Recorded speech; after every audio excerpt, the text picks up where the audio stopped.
We are back home after 2 weeks on the road. This week at the Democratic National Convention. And now, with 2 nominees in place, the general election is officially on. Tonight on Washington Week. And so, my friends, it is with humility, determination, and boundless confidence in America's promise that I accept your nomination for President of the United States. I can say with confidence, there has never been a man or a woman, not me, not Bill, nobody, more qualified than Hillary Clinton to serve as President of the United States of America. Hillary understands. Hillary gets it. Hillary Clinton claims her place in history, using celebrity star power to dispatch her last remaining intra-party challenger. Can I just say to the Bernie or bust people, you're being ridiculous. As the freshly minted ticket sets its sights on the general election, while Donald Trump tries to steal the limelight from the Democrats. Russia, if you're listening, I hope you're able to find the 30,000 emails that are missing. Balloons, confetti, and celebration. Now, down to the nitty-gritty. Covering the week, Dan Balt, chief correspondent for The Washington Post. Gene Cummings, political editor for The Wall Street Journal. Karen Tumulty, national political reporter for The Washington Post. And Reed Wilson, national correspondent for The Hill newspaper. Award-winning reporting and analysis, covering history as it happens, live from our nation's capital. This is Washington Week with Gwen Ifill. Once again, live from Washington, moderator Gwen Ifill. Good evening. This week can be summed up in a series of moments. I get it, that some people just don't know what to make of me. Clinton claimed the nomination, knitted together a fractious party, and got others to testify on her behalf. As a leader, a defender of rights, and as a mother. This November, I'm voting for a woman who is my role model as a mother and as an advocate. Hillary Clinton will make an outstanding president, and I am proud to stand with her. At the same time, the Democrats worked to undercut Donald Trump with this disdain and mockery. Truth be told, the richest thing about Donald Trump is his hypocrisy. Donald Trump, you're asking Americans to trust you with their future. Let me ask you, have you even read the United States Constitution? I will gladly lend you my copy. America is already great. America is already strong. And I promise you, our strength, our greatness, does not depend on Donald Trump. So let us dissect the week through those lenses tonight, beginning with Dan. How did this convention compare to other conventions you've covered?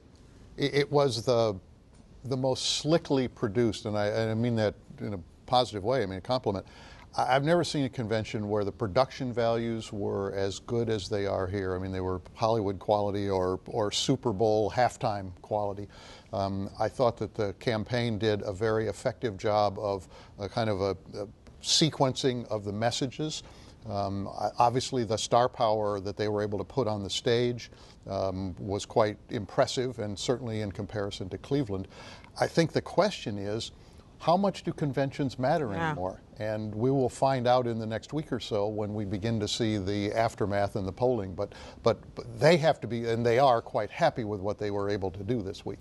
Reed Wilson, you are a truth teller tonight, because while the rest of us were on the floor, around the floor in Cleveland, you're watching this thing on TV, and that's what this whole thing is designed for. It really is. And as a matter of fact, during the crescendo of Hillary Clinton's speech last night, a storm rolled through D.C., so I didn't even get to see it live. I had to go back and watch it on my computer. My satellite froze. But the messages that we really saw, I thought were sort of a half persuasion, half mobilization. President Obama tried to persuade voters, those few voters who might be open to switching parties or voting for a Democrat instead of a Republican, that this person, the opponent, Donald Trump, was not ready for primetime, not ready for the office. I think we're going to hear that message a lot more.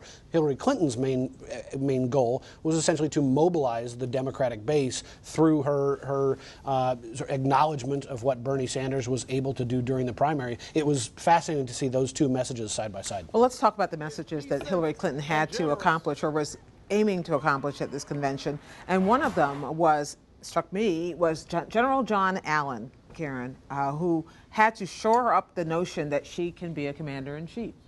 That's right. And, you know, Donald Trump had a 3-star general on stage at his convention, so a retired 3-star, so Hillary Clinton rolls out a retired 4-star. And he was absolutely devastating about Donald Trump's fitness to be in this job. I mean, people this week, I mean, Michael Bloomberg went so far as to suggest during his speech that Donald Trump is insane. So, I mean, it was both, you know, making the argument that she is as prepared as anyone ever has been, and also making the argument that Donald Trump is unfit. And also biography. I felt like I had heard a lot of these stories before, because I actually had to read the biographies that have been written about the Clintons. On the other hand, that was brand new information, a lot of it, for a lot of people, what came out of Bill Clinton's mouth as well as out of her own and her daughter's. Absolutely. They did much better at broadening her profile. That was a goal they had in Cleveland for Donald Trump, too, but it didn't work there. But it did work here. You know, he told the courtship, and Chelsea talked about, you know, the motherly love and the intimacy of their relationship. But I felt like the real message that was delivered all of the nights was that, okay, she's not flashy, but she is a workhorse. She's going to kill it. And that came through and through and through. She will fight for you. She will fight for you over and over and over again. I kind of thought they'd use the convention to do more of the trust thing, because she's got that problem. But that wasn't what became their central theme. It was they were selling her as someone who's smart and competent and will just work her tail off to try to improve things. But isn't that the trust thing? Isn't that what you're talking about? We have 2 former presidents vouching for her, one of them her husband, but still. Dan, which was more important, the baton passing from Barack Obama, or the let me tell you about why I met this girl from Bill Clinton? Well, both are complicated, Gwen. I mean, the baton passing is helpful in one way, certainly within the Democratic family, and to try to re-energize the Obama coalition. But what it also speaks to is continuity in an environment in which we know that this is a change election. I mean, that there is a hunger for change. And so walking that fine line was very difficult. The president gave a very strong speech and a validating speech about her competency and all of that.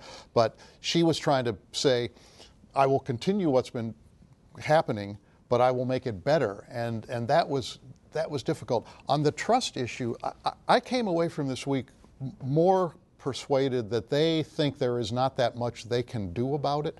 They will kind of work at it around the edges. Right. But I think that their feeling is, we've got to win this on something other than that. We've got to disqualify Donald Trump, and we've got to convince people that she can make change. He is a big risk. Well, go ahead. I mean, I felt the same way, that the trust thing, they're just going to have to let people watch her for a while, and maybe they'll come around. That they can't kind of force that onto. But they didn't hesitate to force the history-making nature of this. They had that interesting video or whatever it was, where you see Hillary Clinton and literally the glass breaks. They came back to that time and time again, even though a lot of people have gotten so used to seeing Hillary Clinton on the scene that maybe that didn't feel as history-making as it ought to have. That's exactly true, because Hillary Clinton is such a familiar figure to all of us. We've known her for a quarter. We, the United States of America and the world. And also that this path of hers has been so long and so winding and so many ups and so many downs. I think they had to do that to remind people that something truly significant is happening. As I wrote in a story this week, sometimes, the mileposts of history don't look as big in the windshield as they do in the rearview mirror. And that was how this felt. It's been coming for so long that they did have to remind people that, yes, that something very significant has happened here. On the other hand, the other thing they had to do, Reed, was mollify the left wing of the party. We have seen them doing that over time, to the fact that the Bernie bros, or however we want to call them, the Bernie Sanders diehards, were still, as of last night, chanting on the floor. And we saw the clip earlier of Sarah Silverman, who is sort of the unsung MVP of this convention. I mean, let's not forget that Monday started off really ugly. Things could have spiraled out of control with Bernie Sanders supporters trying to force rules changes and yelling in very disruptive ways. Even Tuesday and Wednesday, they shouted over John Allen some, they shouted over Leon Panetta some, but the steady message sort of interspersed throughout the Clinton validators was about Bernie Sanders supporters coming together to support Hillary Clinton, or more aptly for them, to oppose Donald Trump, and sort of the importance of keeping Donald Trump out of the White House. So they leave with boos, with not a completely unified convention. Even last night during Clinton's acceptance speech, it felt like she rushed a couple of lines because maybe the hecklers... They had decided they weren't stopping for hecklers last night. They weren't going to stop for hecklers, which also kind of meant they didn't stop for some of the applause that she could have gotten. But whatever their problems on this score, they are nowhere near the magnitude of what we saw in the Republican convention, which is, Bernie Sanders did not stand on the stage and tell the convention, vote your conscience.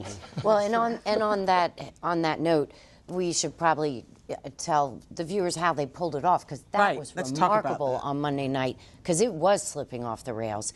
And so the Bernie's camp warned the Clinton camp, and then they each had their whip operations that are on the floor instructing their delegates how to react and what to do, especially when you're voting on rules and the platform committee and this and that.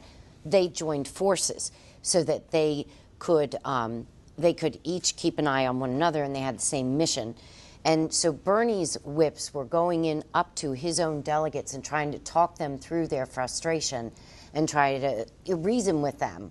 And then Bernie Sanders sent out a personal note to all of them, urging them on his behalf to not disrupt and to show some courtesy. So it was an amazing thing, and but he had to send out a text last night. And it still wasn't. I mean, he did email. Yeah, but last night that was so minor. Except that his people showed up wearing these glow-in-the-dark shirts last night, and they said they were going to walk out, and they didn't. Kind of didn't. And they were. Let me ask you about another thing that, lest it be overlooked, that happened Monday. That felt like it was throwing things off the rails for a while, and that was the high-profile resignation of the Democratic Party chair. That was something the Clinton campaign couldn't have planned for. Well, this was a problem long in the making. I mean, there's been dissatisfaction with Debbie Wasserman Schultz as the party chair for a long time.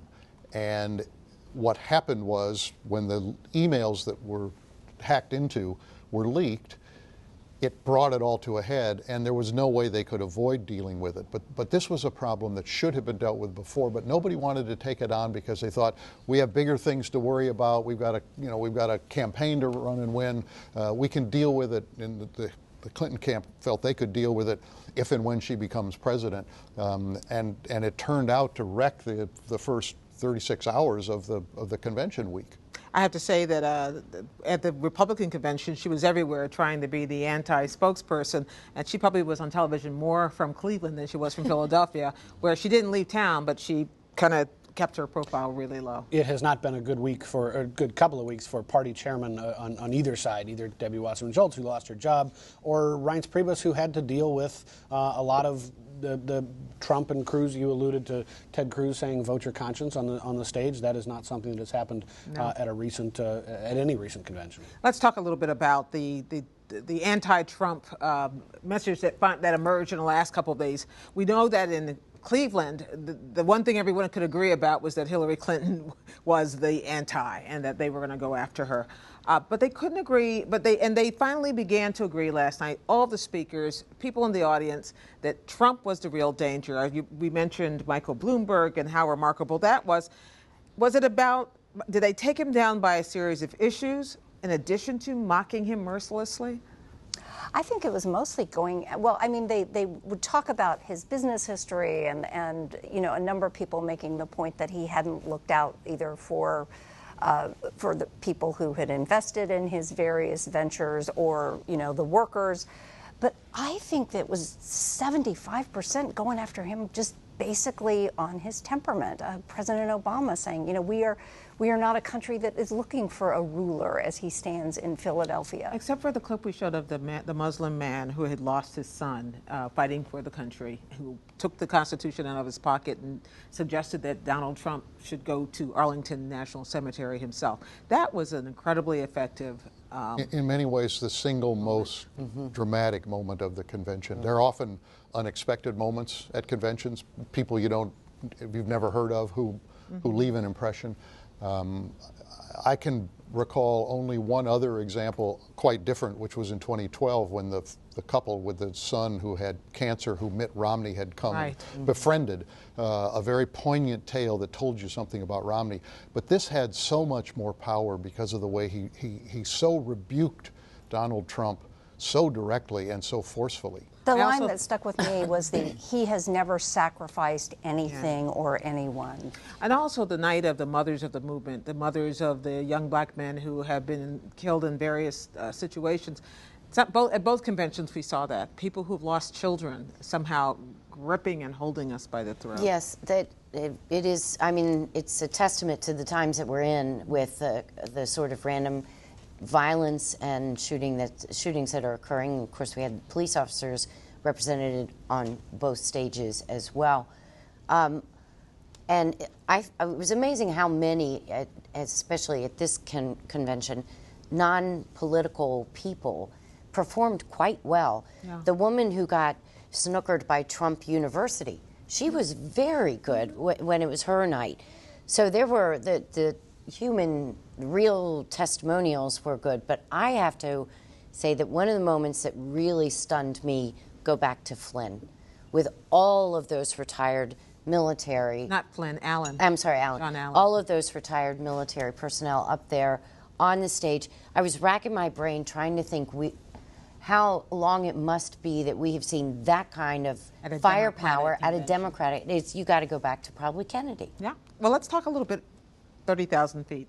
So do we begin this general election in a demographic war, in a battleground state war, in a mockery war? What do we have going forward? We begin in a very turbulent moment. I was talking to Ann Selzer, who's one of the best pollsters in the country, a couple of days ago, and she said, look, all the polling is suspect right now, from the best to the most questionable, because everything is so up in the air. A survey came out of Missouri that shows the two candidates tied.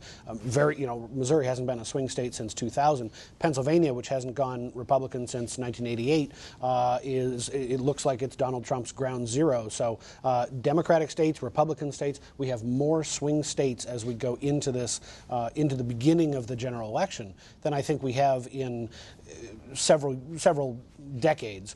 On the other hand, there is a chance that we could have a blowout within a month or two. Consider what's going to happen in August. The Olympics are going to come up. We're all going to be watching TV. The Donald Trump campaign is does not have a lot of money, has not run an advertisement in several months, and the largest pro-Clinton super PAC is about to start dropping $2 or $3 million a week in critical markets around the country. We could be close to a blowout. It does seem like the Democrats are preparing for hand-to-hand combat in the states, but that the Trump campaign, there is no evidence that they have much of a state strategy, much of an organization. And the other thing that's really striking is the role reversal of the two parties. We've, for decades, thought of the Republicans as you know, the optimistic party, but it was Barack Obama who was quoting Ronald Reagan in The Shining City on the Hill.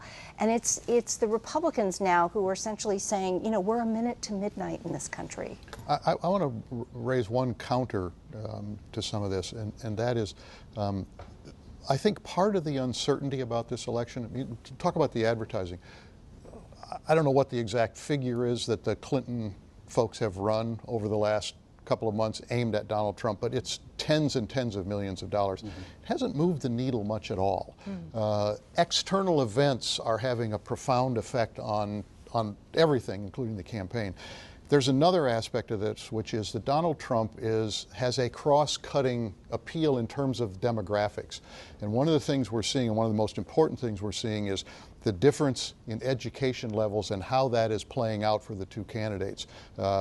White working class for Donald Trump, white college educated, more for or less for Trump than they have been for Republicans in the past. And when it comes to tactics, we do also there, we have to be careful in how we analyze his campaign, because he's doing something we have not seen in decades. We've learned to put the caveat on everything in this campaign. You know, when you look at his campaign, does it have a structure? Does it have an operation? No, but that's because they gave it to the RNC.